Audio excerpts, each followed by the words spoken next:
Hello बच्चों स्वागत है आपका आपके अपने इस प्यारे से YouTube channel physics with Umesh Rajoria के ऊपर। बच्चों आज का जो सेशन है वो आपके लिए बहुत ज्यादा इंपॉर्टेंट होने वाला है, क्योंकि आज हम पिछले 20 इयर्स के जो इंपॉर्टेंट एमसीक्यूज है जो 12th बोर्ड एग्जाम में पूछे गए हैं वो हम लोग कवर करने वाले हैं। और चैप्टर नंबर 14 सेमीकंडक्टर इलेक्ट्रॉनिक्स। तो चलिए फटाफट से आज के इस सेशन की शुरुआत करते हैं। तो पहला क्वेश्चन आपको दिया हुआ है, a semiconductor is cooled from T1 to T2 kelvin then its resistance will. देखो आपको याद रखना है कि जितने भी सेमीकंडक्टर्स है अगर आप उनको कूल करते हो, उनका टेम्परेचर डिक्रीज करते हो तो उनका रेजिस्टेंस और रेसिस्टिविटी हमेशा इंक्रीज होंगे।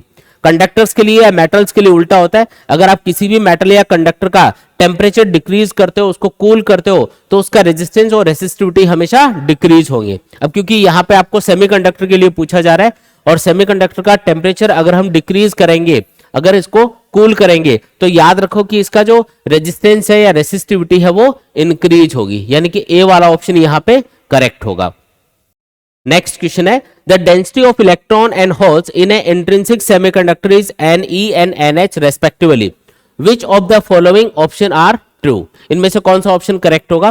देखो इसने इंट्रिंसिक सेमीकंडक्टर की बात करी है। इंट्रिंसिक सेमीकंडक्टर मतलब प्योर सेमीकंडक्टर, और प्योर सेमीकंडक्टर में क्या होता है, जब नॉर्मल टेम्परेचर के ऊपर उसमें कुछ बॉन्ड टूटते हैं तो जितने इलेक्ट्रॉन फ्री होते हैं उतने ही होल क्रिएट होते हैं, यानी कि नंबर ऑफ इलेक्ट्रॉन और होल इसके अंदर क्या होते हैं, हमेशा इक्वल होते हैं, यानी कि ए वाला ऑप्शन यहाँ पे करेक्ट होगा। किसी भी इंट्रिंसिक सेमीकंडक्टर में हमेशा जितने नंबर ऑफ इलेक्ट्रॉन होंगे उतने ही नंबर ऑफ होल आपको देखने को मिलेंगे।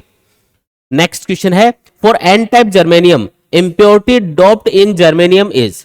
अगर हमें एन टाइप जर्मेनियम यानी कि एन टाइप सेमीकंडक्टर बनाना है तो हमें किस टाइप की इंप्योरिटी मिलानी पड़ेगी। याद रखो अगर हमें एन टाइप सेमीकंडक्टर बनाना होता है या एन टाइप जर्मेनियम अगर हमें बनाना है तो उसके लिए हमें पेंटावेलेंट इंप्योरिटी मिलानी पड़ेगी। पेंटावेलेंट इंप्योरिटी का मतलब है ऐसे एटम्स जिनके आउटर मोस्ट ऑर्बिट में 5 इलेक्ट्रॉन पाए जाएंगे, उनको हम बोलते हैं पेंटावेलेंट एटम्स या पेंटावेलेंट इंप्योरिटी। तो यहां पे जो करेक्ट ऑप्शन होगा वो होगा ऑप्शन नंबर सी। हमें पेंटावेलेंट इंप्योरिटी मिलानी पड़ेगी जर्मेनियम में, तब जाके एन टाइप सेमीकंडक्टर बनेगा। नेक्स्ट क्वेश्चन है, the formation of depletion region in a PN junction diode is due to. देखो पीएन जंक्शन डायोड में हम क्या करते हैं, पी टाइप मटेरियल को एन टाइप मटेरियल से ज्वाइन करते हैं, और वो जो जंक्शन होता है उसके दोनों साइड में आपको इमोबाइल आयंस की लेयर देखने को मिलती है जिसको हम डिप्लेशन लेयर बोलते हैं। तो डिप्लेशन लेयर का जो फॉर्मेशन है वो इसलिए होता है क्योंकि पी साइड में जो होल्स है और एन साइड में जो इलेक्ट्रॉन्स है, जो मेजॉरिटी चार्ज कैरियर्स हैं, वो आपस में डिफ्यूज हो जाते हैं और डिफ्यूजन की वजह से डिप्लेशन लेयर क्रिएट होती है। तो यहाँ पे जो बी वाला ऑप्शन है वो करेक्ट होगा। Diffusion of both electron and hole, इनकी वजह से क्या होगा, डिप्लेशन लेयर का फॉर्मेशन होता है। ठीक है। नेक्स्ट क्वेश्चन है, the majority current carriers in P type semiconductor is. देखो पी टाइप सेमीकंडक्टर के अंदर जो मेजॉरिटी चार्ज कैरियर्स है वो होते हैं होल्स। पी टाइप सेमीकंडक्टर के अंदर नंबर ऑफ होल्स हमेशा ज्यादा होते हैं नंबर ऑफ इलेक्ट्रॉन्स की कंपैरिजन में, इसलिए हम होल्स को क्या बोलते हैं, मेजॉरिटी चार्ज कैरियर, और इलेक्ट्रॉन्स को बोलते हैं minority charge carrier in P type semiconductor. तो यहां पे पूछा है कि जो मेजॉरिटी चार्ज कैरियर है या मेजॉरिटी करंट कैरियर है वो कौन होंगे, तो इसमें होंगे होल्स। बी वाला ऑप्शन यहां पे करेक्ट होगा। नेक्स्ट क्वेश्चन है, the state of energy of valency electrons when the temperature is raised और when the electric field is applied is called. देखो वैलेंसी बैंड की जो इलेक्ट्रॉन्स है अगर उनको एनर्जी मिल जाती है तो वो फ्री होकर एक तरह से कंडक्शन में हेल्प कर सकते हैं, इसलिए उनकी जो स्टेट है उसको कंडक्शन बैंड बोला जाता है। वैलेंसी बैंड के इलेक्ट्रॉन्स को हीट की फॉर्म में या फिर इलेक्ट्रिक फील्ड अप्लाई करके अगर एनर्जी दी जाती है तो उससे वो क्या हो जाते हैं, फ्री हो जाते हैं, और जो फ्री इलेक्ट्रॉन्स है वो कौन से बैंड में रहते हैं, कंडक्शन बैंड में रहते हैं। इसलिए हम बोलेंगे कि उनकी जो वैलेंसी बैंड के इलेक्ट्रॉन्स की जो स्टेट है वो कंडक्शन बैंड में चले गए अब, यानी कि उनकी जो स्टेट है उसको कंडक्शन बैंड बोला जाएगा, यानी कि बी वाला ऑप्शन यहां पे करेक्ट माना जाएगा। ठीक है। नेक्स्ट क्वेश्चन है, the impurity atom that should be added to the germanium to make it an N type semiconductor is.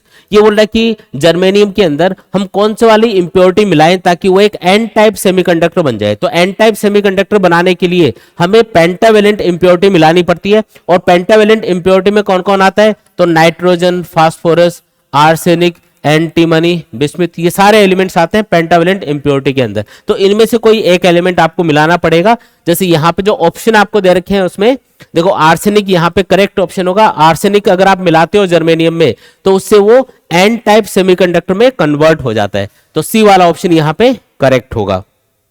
Next question है, a pure silicon crystal having 5 into 10⁻28 atoms per metre cube, यानी कि ये आपको atoms की density दे रखी है, is doped with 1 ppm concentration of antimony, यानी कि आपने उसमें जो इंप्योरिटी मिलाई है वो 1 ppm मिलाई है। 1 ppm का मतलब है पार्ट पर मिलियन, क्या बोलते हैं इसको, पार्ट पर मिलियन, यानी कि 10⁻6 एटम जो होंगे ना सिलिकॉन के, उसमें आपने एक इंप्योरिटी एटम एंटीमनी का मिलाया है, एक इंप्योरिटी एटम मिलाया है।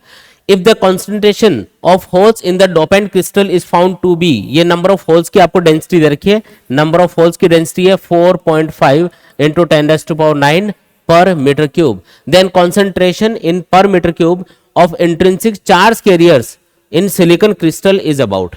तो आपको इंट्रिंसिक चार्ज कैरियर की डेंसिटी आपको कैलकुलेट करके बतानी है। देखो यहाँ पे एक सिंपल सा लॉ है जिसको हम बोलते हैं मास एक्शन लॉ, वो हम लोग यूज करेंगे। मास एक्शन लॉ ये बोलता है कि इंट्रिंसिक चार्ज कैरियर की जो डेंसिटी है उसका जो स्क्वायर होता है वो हमेशा इलेक्ट्रॉन्स की डेंसिटी और होल्स की डेंसिटी के मल्टीप्लीकेशन के बराबर होता है, इसको बोलते हैं मास एक्शन लॉ। तो इसको यूज करना है आपको। अब NH तो हमें डायरेक्टली क्वेश्चन में गिवन है, Ne हमें फाइंड करना पड़ेगा। नंबर ऑफ इलेक्ट्रॉन जो होंगे ना पर यूनिट वॉल्यूम, यानी कि number of electron per unit volume, जिसको number density of free electron भी बोल सकते हो, वो हमें फाइंड करनी पड़ेगी। अब वो कैसे फाइंड करेंगे, तो आपको पता है कि आपने यहाँ पे पेंटावेलेंट इंप्योरिटी मिलाई है, देखो एंटीमनी मिलाया, और एक जो एंटीमनी का एटम होगा वो एक इलेक्ट्रॉन, एक फ्री इलेक्ट्रॉन हमें प्रोवाइड करवाता है। अब कितने एंटीमनी के एटम्स आपने मिलाए हैं, तो 1 ppm का मतलब है 10⁻6 एटम में एक इंप्योरिटी एटम मिलाया है। तो इतने जो एटम्स होंगे सिलिकॉन के उसमें कितनी इंप्योरिटी मिलाई गई है, तो नंबर ऑफ इलेक्ट्रॉन अगर आपको फाइंड करने हो या इलेक्ट्रॉन की डेंसिटी फाइंड करनी हो तो आप इस तरीके से फाइंड करोगे। जो इंट्रिंसिक सेमीकंडक्टर है उसके अंदर सिलिकॉन के एटम्स कितने हैं, 5 into 10⁻28 पर मीटर क्यूब है, और आप कितनी इंप्योरिटी मिला रहे हो, 10⁻6 एटम में, सिलिकॉन के 10⁻6 एटम में एक इंप्योरिटी एटम मिला रहे हो। तो इतने एटम में कितने एटम आपने इंप्योरिटी की मिलाए होंगे, तो इसको 1/10⁻6 से मल्टीप्लाई कर दो, तो ये आ जाएगा। पूरा सॉल्व करोगे तो 5 into 10⁻22 इलेक्ट्रॉन्स पर मीटर क्यूब, इतने इलेक्ट्रॉन्स हमें मिल जाएंगे। इलेक्ट्रॉन की कॉन्सेंट्रेशन मिल गई, क्योंकि एक इंप्योरिटी एटम एक इलेक्ट्रॉन प्रोवाइड करवाएगा, तो आपने इतने इंप्योरिटी एटम मिलाए हैं तो उतने ही फ्री इलेक्ट्रॉन हमें मिल जाएंगे। ठीक है, अब ये Ne की वैल्यू हम यहाँ पे पुट कर देंगे, तो Ne की वैल्यू है यहाँ पे 5 into 10⁻22। NH कितना दे रखा है, 4.5 into 10⁻9, और इससे Ni स्क्वायर की वैल्यू आएगी, तो हमें तो Ni चाहिए, तो इसका अंडर रूट कर देंगे, अंडर रूट करके इसको सॉल्व कर लेंगे, तो 5 into 4.5 ये आगे लिख दिया मैंने, इंटू 10⁻31। इसको हम पूरा सॉल्व करेंगे। ये जब आप पूरा सॉल्व करोगे तो ये आएगा, पूरा सॉल्व करने पे 1.5 इंटू 10⁻16 पर मीटर क्यूब, यानी कि ये इंट्रिंसिक चार्ज कैरियर्स की डेंसिटी अपने पास निकल के आ गई, यानी कि यहाँ पे जो बी वाला ऑप्शन है वो यहाँ पे करेक्ट माना जाएगा। ठीक है, नेक्स्ट क्वेश्चन है, डायोड इज यूज्ड एज, जो डायोड है उसका यूज क्या होता है, तो डायोड को हम यूज करते हैं एज ए रेक्टिफायर, मतलब जब हमें एसी को डीसी में कन्वर्ट करना होता है तो उसके लिए हम एक सर्किट यूज करते हैं जिसको रेक्टिफायर सर्किट बोलते हैं, और रेक्टिफायर सर्किट में मेनली हम किसको यूज करते हैं, डायोड को यूज करते हैं। तो यहाँ पे जो करेक्ट ऑप्शन होगा वो होगा option number D, diode as a rectifier circuit use की जाती है। नेक्स्ट क्वेश्चन है, with the increase of temperature width of forbidden gap, देखो याद रखना है कि जब हम किसी भी सेमीकंडक्टर मटेरियल का टेम्परेचर इंक्रीज करेंगे तो जो फॉरबिडन गैप है उसकी विड्थ हमेशा डिक्रीज होगी, यानी कि यहाँ पे जो करेक्ट ऑप्शन होगा वो होगा ऑप्शन नंबर ए, फॉरबिडन जो गैप है उसकी विड्थ हमेशा डिक्रीज होती है विद इंक्रीज इन टेम्परेचर, तो ए वाला ऑप्शन यहाँ पे करेक्ट होगा। नेक्स्ट क्वेश्चन है, when the conductivity of a semiconductor is only due to breaking of covalent bonds the semiconductor is called, मतलब ऐसा सेमीकंडक्टर जिसकी कंडक्टिविटी सिर्फ इस बात पे डिपेंड करेगी कि उसमें कोवेलेंट बॉन्ड टूटने से कुछ इलेक्ट्रॉन और होल पेयर जनरेट हो जाएंगे और उसकी वजह से उसमें कंडक्शन हो पाएगा, तो इस टाइप के सेमीकंडक्टर को हम बोलते हैं इंट्रिंसिक सेमीकंडक्टर या प्योर सेमीकंडक्टर। जो प्योर सेमीकंडक्टर होता है उसमें कुछ कोवेलेंट बॉन्ड टूटने की वजह से इलेक्ट्रॉन होल पेयर जनरेट होते हैं और उसकी वजह से ही उसमें कंडक्शन हो पाता है, यानी कि करेक्ट ऑप्शन होगा option number B. Next question है, the N type semiconductor are obtained when the germanium is doped with. देखो एन टाइप सेमीकंडक्टर अगर हमें बनाना है तो इसके लिए हमें पेंटावेलेंट इंप्योरिटी मिलानी पड़ेगी। अब पेंटावेलेंट इंप्योरिटी में कौन कौन आता है? नाइट्रोजन, फास्फोरस, आर्सेनिक, एंटीमनी और बिस्मिथ आता है। तो इनमें से कोई भी एक एटम आप इंप्योरिटी एटम मिला सकते हो। तो अगर हम इसमें से मिला देते हैं, देखो ये सारे के सारे ऑप्शन आ गए इसके अंदर, तो यानी कि एनी वन ऑफ दिस, यानी कि इनमें से कोई भी आप एलिमेंट मिला दो तो उससे क्या होगा? पेंटावेलेंट इंप्योरिटी मिलाने से ये जो प्योर सेमीकंडक्टर है ये एक एन टाइप सेमीकंडक्टर में कन्वर्ट हो जाएगा। यानी कि यहाँ पे डी वाला ऑप्शन करेक्ट होगा। इनमें से कोई भी एक एलिमेंट मिला सकते हो। तो आपको देखो तीन ऑप्शन ये दे रखे हैं, आर्सेनिक, फास्फोरस और एंटीमनी। कोई भी एक एलिमेंट मिला सकते हो तो उससे क्या होगा? ये जो जर्मेनियम है ये एक एन टाइप सेमीकंडक्टर में कन्वर्ट हो जाएगा। नेक्स्ट क्वेश्चन है, in some substances charge can flow at ordinary temperature but not at very low temperatures, these substances are called। तो ऐसे सब्सटेंसेस को हम सेमीकंडक्टर्स बोलते हैं। आपको पता होगा कि सेमीकंडक्टर को अगर 0 केल्विन टेम्परेचर पे रखा जाता है तो वो एक परफेक्ट इंसुलेटर की तरह काम करता है। यानी कि सेमीकंडक्टर का अगर नॉर्मल टेम्परेचर पे देखोगे तब तो उसमें कंडक्शन हो पाएगा, लेकिन अगर आप उसको 0 केल्विन टेम्परेचर पे रखोगे तो उसमें करंट फ्लो नहीं हो पाता। इसका मतलब लो टेम्परेचर पे ये प्रॉपरली काम नहीं कर पाते, बाकी नॉर्मल टेम्परेचर के ऊपर इनके अंदर चार्ज या करंट फ्लो हो सकता है। तो इस टाइप के मटेरियल्स को हम क्या बोलते हैं? सेमीकंडक्टर्स बोलते हैं। तो डी वाला ऑप्शन यहां पे करेक्ट होगा। नेक्स्ट क्वेश्चन है, at 0 kelvin temperature a P type semiconductor. देखो पी टाइप सेमीकंडक्टर का मतलब है ऐसा सेमीकंडक्टर जिसमें आपने ट्राइवेलेंट इंप्योरिटी मिला रखी है, और ट्राइवेलेंट इंप्योरिटी मिलाने से हमें क्या मिलता है? एक्स्ट्रा होल्स मिलते हैं। ठीक है, तो जो 0 केल्विन टेम्परेचर है उस 0 केल्विन टेम्परेचर पे कोई भी कोवलेंट बॉन्ड टूट नहीं पाएगा। कोवलेंट बॉन्ड टूटने के लिए एनर्जी चाहिए। तो जब आप 0 केल्विन टेम्परेचर पे किसी भी सेमीकंडक्टर को रखते हो तो उसमें कोई भी कोवलेंट बॉन्ड टूट नहीं पाता और इलेक्ट्रॉन होल पेयर जनरेट नहीं होंगे। लेकिन क्योंकि ये पी टाइप सेमीकंडक्टर है इसलिए इसके अंदर जो होल हैं वो तो मेजॉरिटी चार्ज कैरियर होंगे, क्योंकि आपने इंप्योरिटी एटम मिला रखे हैं इसमें। पी टाइप सेमीकंडक्टर कब बनता है? जब आप ट्राइवेलेंट इंप्योरिटी मिलाते हो, यानी कि इसमें होल तो रहेंगे लेकिन फ्री इलेक्ट्रॉन नहीं रहेंगे। तो यहां पे सी वाला ऑप्शन करेक्ट होगा, has few holes but no free electron. मतलब इसके अंदर होल तो होंगे कुछ लेकिन फ्री इलेक्ट्रॉन अवेलेबल नहीं होंगे 0 केल्विन टेम्परेचर के ऊपर। तो सी वाला ऑप्शन यहां पे करेक्ट होगा। नेक्स्ट क्वेश्चन है, to obtain a P type semiconductor germanium atom must be doped with. देखो अगर पी टाइप सेमीकंडक्टर बनाना है तो हमें ट्राइवेलेंट इंप्योरिटी मिलानी पड़ेगी। ट्राइवेलेंट इंप्योरिटी में आता है बोरॉन, एल्यूमिनियम, गैलियम, इंडियम और थेलियम। इनमें से कोई एक एलिमेंट मिला दो। तो इसमें आपको मिलाना पड़ेगा, देखो इंडियम अपना करेक्ट ऑप्शन होगा। इंडियम अगर आप मिला देते हो प्योर आप सेमीकंडक्टर के अंदर तो वो एक पी टाइप सेमीकंडक्टर बन जाएगा। ठीक है, तो यहां पे सी वाला ऑप्शन करेक्ट होगा। नेक्स्ट क्वेश्चन है, when the P end of the PN junction is connected to the negative terminal and the N end to the positive terminal. मतलब आपने इसको रिवर्स बायस कर दिया है। रिवर्स बायस में क्या होता है? पी साइड को नेगेटिव से और एन साइड को पॉजिटिव से कनेक्ट किया जाता है of the battery, then PN junction behave like an. अब देखो जो रिवर्स बायस कंडीशन होती है उसके अंदर जो पीएन जंक्शन है उसमें करंट फ्लो नहीं होता और वो एक इंसुलेटर की तरह काम कर रहा होता है। यानी कि यहाँ पे जो करेक्ट ऑप्शन होगा वो होगा ऑप्शन नंबर ए वाला ऑप्शन यहाँ पे करेक्ट माना जाएगा। ठीक है, नेक्स्ट क्वेश्चन है, to a germanium sample traces of gallium are added as an impurity, the resultant sample would behave like a. अब देखो गैलियम अगर आप मिला रहे हो प्योर जर्मेनियम के अंदर तो गैलियम क्या होता है? एक ट्राइवेलेंट एटम होता है। ट्राइवेलेंट का मतलब है इसके आउटर मोस्ट ऑर्बिट पे 3 इलेक्ट्रॉन्स होंगे, और जब भी आप ट्राइवेलेंट इंप्योरिटी आप मिलाते हो प्योर सेमीकंडक्टर के अंदर तो उससे एक्स्ट्रा होल हमको मिलते हैं और वो जो सेमीकंडक्टर बनता है उसको हम बोलते हैं पी टाइप सेमीकंडक्टर। यानी कि यहाँ पे सी वाला ऑप्शन करेक्ट होगा। अगर गैलियम आप मिलाते हो प्योर जर्मेनियम के अंदर तो उससे पी टाइप सेमीकंडक्टर बनेगा, यानी कि सी वाला ऑप्शन यहाँ पे करेक्ट माना जाएगा। नेक्स्ट क्वेश्चन है, the potential barrier in a depletion layer is due to. जो पोटेंशियल बैरियर है उसका रीजन क्या होता है? देखो जो डिप्लेशन लेयर है उसके अंदर पोटेंशियल बैरियर क्रिएट होता है इमोबाइल आयंस की वजह से। पी साइड में नेगेटिव आयंस होते हैं और एन साइड में पॉजिटिव आयंस होते हैं डिप्लेशन लेयर के अंदर, और उसकी वजह से एक पोटेंशियल डिफरेंस क्रिएट होता है, पोटेंशियल बैरियर क्रिएट होता है। यानी कि यहाँ पे जो करेक्ट ऑप्शन होगा वो होगा ऑप्शन नंबर ए। डिप्लेशन लेयर के अंदर जो इमोबाइल आयंस हैं, पॉजिटिव और नेगेटिव आयंस हैं, वो यहाँ पे बैरियर पोटेंशियल क्रिएट करेंगे। ठीक है, तो ए वाला ऑप्शन यहाँ पे करेक्ट होगा। नेक्स्ट क्वेश्चन है, in a PN junction diode the holes are due to. PN junction diode में होल किसकी वजह से क्रिएट होते हैं? तो देखो, होल के जनरेट होने का रीजन होता है missing of electron.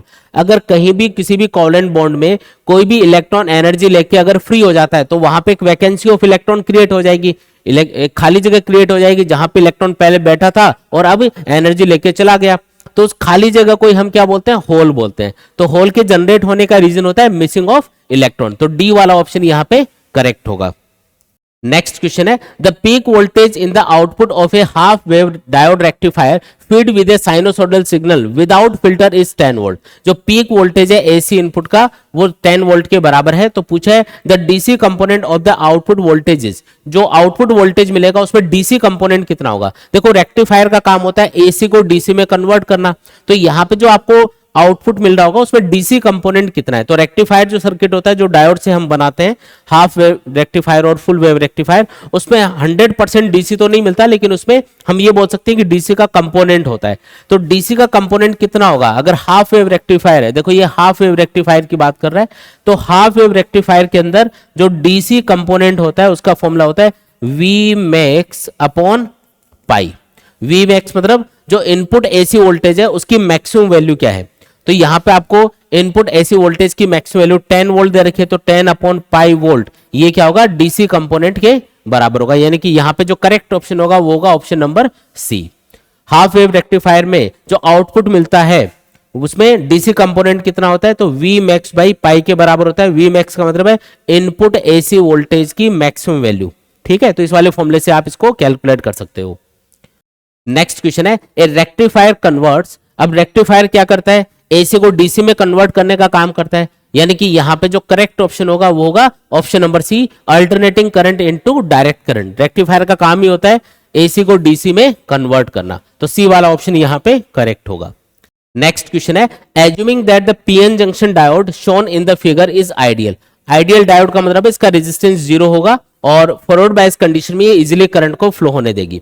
The current through the diode is, तो डायोड से कितना करंट फ्लो होगा वो हमें कैलकुलेट करके बताना है। देखो, डायोड का ये वाला जो सिरा है ये पी बोला जाता है और इसको हम एन साइड बोलते हैं। तो ये है पीएन जंक्शन डायोड।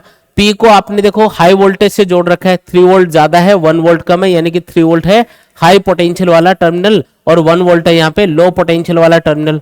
तो पी को आपने हाई से और एन को लो वोल्टेज से जोड़ रखा है, इसका मतलब ये फॉरवर्ड बायस कंडीशन में है। कौन सी कंडीशन में है? फॉरवर्ड बायस कंडीशन में है। और क्योंकि ये आइडियल डायोड है इसलिए इसका खुद का रेजिस्टेंस तो 0 है। तो फिर आपको इस सर्किट में करंट कितना मिलेगा हाई वोल्टेज से लो वोल्टेज की तरफ? तो ओम्स लॉ लगा दो सीधा सीधा। ओम्स लॉ के according current equal to voltage upon resistance. Voltage मतलब पोटेंशियल डिफरेंस। तो 3 - 1 भी दोनों जो टर्मिनल्स है उनके बीच का पोटेंशियल डिफरेंस आपको लिखना है यहाँ पे। तो 3 - 1 आ जाएगा। रेजिस्टेंस ऑफ द ब्रांच कितना है? तो इसका डायोड का तो 0 है, इसका 100 ओम, तो टोटल हो गया 100 ओम, यानी कि आएगा 0.02 एम्पियर। यानी कि 0.02 एम्पियर अपना करेक्ट आंसर होगा। यानी कि ए वाला ऑप्शन यहां पे करेक्ट है।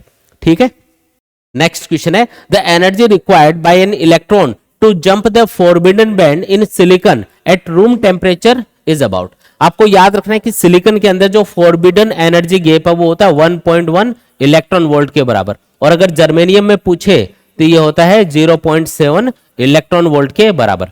यानी कि यहां पे जो करेक्ट ऑप्शन होगा वो होगा ऑप्शन नंबर डी, क्योंकि सिलिकॉन के लिए आपको पूछ रहा है। तो सिलिकॉन के लिए फोरबिडन एनर्जी गैप कितना होगा? 1.1 इलेक्ट्रॉन वोल्ट के बराबर होगा। नेक्स्ट क्वेश्चन है, the threshold voltage for a PN junction diode used in the circuit is 0.7 volt. ये आपको थ्रेशोल्ड वोल्टेज दे रखा है या बैरियर पोटेंशियल आपको दे रखा है। The type of biasing and current in the circuit are, तो कौन सा मतलब ये जो डायोड है इसको कौन सी बायसिंग कंडीशन में रखा गया है और साथ में करंट कितना है सर्किट में ये भी आपको कैलकुलेट करके बताना है। बिल्कुल सिंपल सा क्वेश्चन है। देखो, ये डायोड का पी साइड है, ये डायोड का एन साइड है। पी को हमने बैटरी के पॉजिटिव टर्मिनल से जोड़ा है, एन को हमने नेगेटिव टर्मिनल से जोड़ा है। इसका मतलब ये फॉरवर्ड बायस कंडीशन में है। ठीक है, अब जो डायोड है उसके लिए बैरियर पोटेंशियल आपको 0.7 वोल्ट बता रखा है। कितना है बैरियर पोटेंशियल? 0.7 वोल्ट। और अप्लाइड वोल्टेज कितना है? 0.5 वोल्ट। अगर अप्लाइड वोल्टेज कम है बैरियर पोटेंशियल से तो इसका मतलब करंट फ्लो होगा ही नहीं सर्किट के अंदर, यानी कि इस सर्किट में जो करंट की वैल्यू है वो क्या रहेगी? 0 रहेगी। सर्किट में जो करंट है वो क्या रहेगा? 0। यानी कि यहाँ पे जो करेक्ट ऑप्शन होगा वो होगा ऑप्शन नंबर ए। जो डायोड है वो फॉरवर्ड बायस कंडीशन में है, लेकिन क्योंकि अप्लाइड वोल्टेज बैरियर पोटेंशियल से कम रह गया इसलिए इसमें करंट फ्लो नहीं होगा, यानी कि सर्किट के अंदर कोई भी करंट फ्लो नहीं होगा। करेक्ट ऑप्शन होगा option number A. Next question है, in which one of the given figures is the function diode forward bias. मतलब इनमें से कौन सा ऐसा सर्किट है जिसके अंदर जो डायोड है वो फॉरवर्ड बायस कंडीशन में है। देखो डायोड फॉरवर्ड बायस कंडीशन में कब रहेगा? फॉरवर्ड बायस का मतलब क्या होता है? जब आप पी साइड को हाई पोटेंशियल से और एन साइड को लो पोटेंशियल से कनेक्ट करते हो तो उसको हम फॉरवर्ड बायस कंडीशन बोलते हैं। तो यहां पे चेक कर लेते हैं। देखो 0 और 2 में से हाई वोल्टेज कौन सा है? 2 वोल्ट। तो ये हो गया हाई वोल्टेज, ये हो गया अपना लो वोल्टेज। फिर 0 और -2 में, तो 0 ज्यादा होगा, ये हाई वोल्टेज है, क्योंकि ये नेगेटिव हो गया ना, तो ये हो गया लो वोल्टेज। फिर -2 और 0 में, -2 क्या है? लो वोल्टेज, और 0 क्या है? High voltage. ठीक है। और 2 और 5 में से 2 क्या है? लो वोल्टेज, और +5 क्या है? High voltage. अब इसमें चेक कर लो कि डायोड का पी साइड हाई वोल्टेज से और एन साइड लो वोल्टेज से जुड़ा हुआ होना चाहिए। तो ऐसा बी वाले ऑप्शन में है, बाकी सब में देखो उल्टा है। जो बी वाला ऑप्शन इसमें देखो, ये जो पी साइड है ये जुड़ी हुई है हाई वोल्टेज से और एन साइड को हमने लो वोल्टेज से जोड़ रखा है, यानी कि सिर्फ ये वाला जो डायोड है ये क्या होगा? फॉरवर्ड बायस होगा, बाकी सब क्या है? रिवर्स बायस कंडीशन में है, यानी कि करेक्ट ऑप्शन होगा ऑप्शन नंबर बी। ठीक है। नेक्स्ट क्वेश्चन है, in full wave rectification what is the output frequency if the input frequency is 50 hertz. आपको ये पूछा जा रहा है कि फुल वेव रेक्टिफायर के अंदर अगर इनपुट फ्रीक्वेंसी 50 हर्ट्ज है तो आउटपुट फ्रीक्वेंसी कितनी होगी। तो आपको याद रखना है कि अगर हम फुल वेव रेक्टिफायर यूज कर रहे हैं तो उसमें आउटपुट फ्रीक्वेंसी हमेशा इनपुट फ्रीक्वेंसी का डबल हो जाती है। यानी कि इनपुट फ्रीक्वेंसी अगर 50 हर्ट्ज है तो आउटपुट फ्रीक्वेंसी होगी 100 हर्ट्ज, यानी कि यहां पे जो करेक्ट ऑप्शन है वो होगा ऑप्शन नंबर ए। लेकिन अगर हाफ वेव रेक्टिफायर होता तो इनपुट फ्रीक्वेंसी और आउटपुट फ्रीक्वेंसी हमेशा बराबर होती है, याद रखना है। तो ये तो फुल वेव रेक्टिफायर है, इसलिए अपना आंसर होगा output frequency equal to 2 times of input frequency, यानी कि 100 हर्ट्ज अपना करेक्ट आंसर होगा। नेक्स्ट क्वेश्चन है, in half wave rectification what is the output frequency if the input frequency is 50 hertz. तो हाफ वेव रेक्टिफायर के अंदर input frequency और output frequency ये क्या होती है? बराबर होती है। इनपुट फ्रीक्वेंसी और आउटपुट फ्रीक्वेंसी बराबर होगी, यानी कि 50 हर्ट्ज अगर इनपुट फ्रीक्वेंसी है तो आउटपुट फ्रीक्वेंसी भी क्या होगी? 50 हर्ट्ज के बराबर होगी, यानी कि सी वाला ऑप्शन यहां पे करेक्ट होगा। नेक्स्ट क्वेश्चन है, when the forward bias is applied to a PN junction 8। अब आपको ऑप्शन दे रखे हैं, raises the potential barrier, second है reduces the majority carrier current to 0, third दे रखा है लोअर्स द पोटेंशियल बैरियर, और फोर्थ है नन ऑफ दिस। आपको याद रखना है कि जब भी हम जो पीएन जंक्शन डायोड है उसको फॉरवर्ड बायस कंडीशन में यूज करते हैं तो उससे हमेशा पोटेंशियल बैरियर डिक्रीज होता है, कम होता है। तो ये सी वाला ऑप्शन यहां पे करेक्ट होगा। रिवर्स बायस कंडीशन में पोटेंशियल बैरियर इंक्रीज होता है और फॉरवर्ड बायस कंडीशन में हमेशा डिक्रीज होता है। तो यहां पे क्योंकि फॉरवर्ड बायस किया है हमने डायोड को तो पोटेंशियल बैरियर यहां पे डिक्रीज होगा। तो बच्चों आज के इस सेशन में हमने 12th फिजिक्स के last chapter number 14 semiconductor electronics से रिलेटेड पिछले 20 इयर्स के जो इंपॉर्टेंट एमसीक्यूज है उनको हमने सॉल्व कर लिया है। आई होप आपको ये सारे क्वेश्चंस बहुत अच्छे से समझ में आए होंगे। तो इस तरीके से चैप्टर नंबर 1 से लेके चैप्टर नंबर 14 तक जितने भी पिछले 20 इयर्स में इंपॉर्टेंट क्वेश्चंस पूछे गए हैं उस सीरीज को हमने कवर कर लिया है। आप सभी को अपने बोर्ड एग्जाम्स के लिए ऑल द बेस्ट। तो मिलते हैं एक नए सेशन के अंदर, तब तक के लिए take care and goodbye. बच्चों काफी बच्चे कमेंट करते हैं कि सर हमें नोट्स कहां से मिलेंगे। तो बच्चों नोट्स आपको मिलेंगे हमारी ऐप के ऊपर। ऐप का नाम है physics with Umesh Rajoria. Notes के अलावा भी आपको बहुत सारी चीजें ऐप के ऊपर मिलने वाली हैं, जैसे आपको हैंड रिटन नोट्स तो मिलेंगे ही, इसके अलावा इंपॉर्टेंट पीवाईक्यूज भी मिलेंगे, चैप्टर वाइज टेस्ट पेपर मिल जाएंगे जिससे आप अपनी प्रिपरेशन को चेक कर सकते हो। आपको माइंड मैप और फॉर्मूला बुकलेट मिल जाएगी जिससे आप पूरे सब्जेक्ट को, पूरी फिजिक्स को बहुत कम टाइम में रिवाइज कर सकते हो। इसके अलावा आपको एनसीईआरटी सॉल्यूशंस भी आपको हमारी ऐप के ऊपर मिल जाएंगे। और बच्चों नोट्स आपको केवल फिजिक्स के ही नहीं, आपको फिजिक्स, केमिस्ट्री और बायोलॉजी तीनों सब्जेक्ट्स के नोट्स आपको हमारी ऐप के ऊपर मिल जाएंगे। ऐप को आप चाहो तो प्ले स्टोर से डाउनलोड कर सकते हो। ऐप का नाम याद रखना है फिजिक्स विद उमेश राजौरिया। यह जो ऐप का लिंक है वो मैं डिस्क्रिप्शन में भी शेयर कर दूंगा, वहां से भी आप ऐप को डाउनलोड कर सकते हो।